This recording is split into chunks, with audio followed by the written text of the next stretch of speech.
जननीं शारदां देवीं रामकृष्णं जगद्गुरुं पादोपद्मितयो श्रित्वा প্রণমামি মুহুর্মুহুঃ।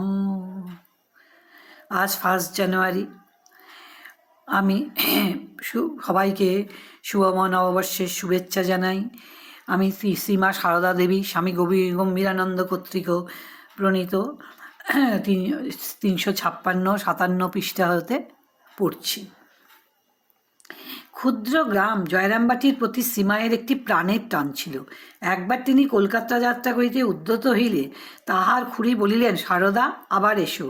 শ্রীমা সাগ্রহে বলিলেন, আসব বই কি, এবং সেই কথাতেই আরও জোর দিবার জন্য বারবার ঘরের মেঝে হাত ছোঁয়াইয়া মাথায় ঠেকাইয়া বলিতে লাগিলেন, জননী জন্মভূমিশ্চ স্বর্গাদপি গরীয়সী।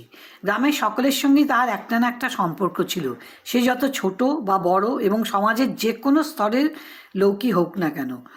ভিন্ন গ্রামবাসীও এই আদরে বঞ্চিত হইত না। বিজয়াদশমীর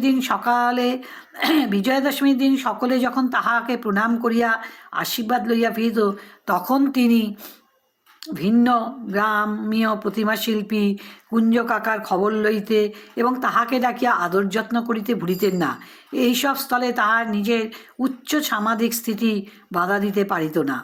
ভক্তবীর গিরিশচন্দ্র একসময় বলিয়াছিলেন যে, এই যুগে শ্রীরামকৃষ্ণ প্রণামাস্ত্রে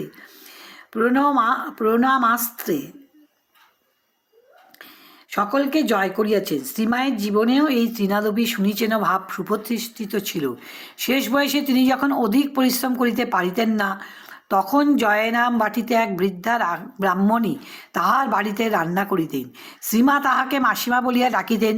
বিজয়াদশমীতে তিনি মাসিমাকে প্রণাম করিতে উদ্যত হইলে ব্রাহ্মণী বলিলেন, সে কি মা, তুমি জগতের মা, তোমাকে সকলে প্রণাম করে, আমি সামান্য মেয়ে মানুষ, আমি তোমায় আর প্রণাম সহ্য করতে পারবো না। মা তবু ছাড়িলেন না, তাহাকে প্রণাম করিলেন ও বলিলেন, তা কি